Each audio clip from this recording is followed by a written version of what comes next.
নাজমুল একটু একটু একটু পিছে সামান্য একটু আর একটু ওকে পিছনে আসে হাতে এদিকে আছে মানে আরেকটু পিছনে আসলে পাইতেছে সবাই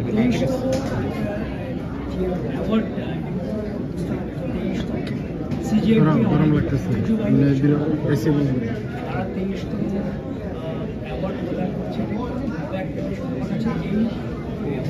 এসি আমার যেটা মনে হচ্ছে যে আসলে সিজিএফবি কালচার এটা যখন জন্ম হয় তখন আসলে আমিও মিডিয়াতে নতুন এবং এই যে যারা এখানে জার্নালিস্ট আছেন আমার খুব আদরের স্নেহে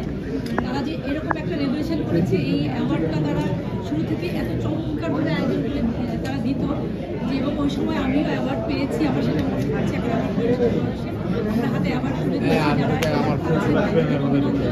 আর ভালো লাগছে আরেকটা মনে হচ্ছে যে আমাদের সঙ্গে এত মিডিয়া ছিল না মানে আমার এখানে আরো সবাই জানুক আর আমি যেটা বলি অনেক সময় দেখি অনেক বলে এত অ্যাওয়ার্ড ওই যে ইয়ের কারণে দেখতে পাচ্ছি না দিব যত ছোট অনুষ্ঠান হোক না কেন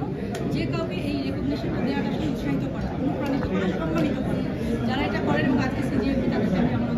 থেকে ধন্যবাদ জানাচ্ছি আর যারা ভবিষ্যতে আবার নেক্সট টাইম যখন 24 ইয়ার্স হবে সেটা হবে মাইলফলক 2 জুন সেজন্য অপেক্ষা থাকলাম সবাইকে অভিনন্দন ধন্যবাদ সিজিএফবি হচ্ছে প্রাণের সংগঠন আমাদের সংগঠন শিল্পীদের সঙ্গে সাংবাদিকদের যে একটা মেলবন্ধন সেই মেলবন্ধনটা সিজিএফবি দীর্ঘ বছর যাবত করে আসছে এটি আমার কাছে খুব ভালো লাগে এবং এই যে মেলবন্ধন একটি সম্পর্ক সেই সম্পর্কটা আরও অনেক দূর এগিয়ে যাবে এই প্রত্যাশাই করেছেন আজকে এই সিজিএফবি 23তম অ্যাওয়ার্ড ভাই একটা বিষয় একটু জানতে চাই আপনারা দুজনে একসাথে যে কোনো অনুষ্ঠানে আপনাদেরকে পাওয়া যায়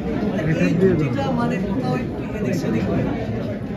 কে কাকে আগে ম্যানেজ করে নিয়ে আসে যদি একটু জানতে চাই হ্যাঁ আমরা চেষ্টা করি আসলে দুজনেই আমাদের এই অনুষ্ঠানগুলোতে একসাথে আসার জন্য কারণ ও আমার মিডিয়ার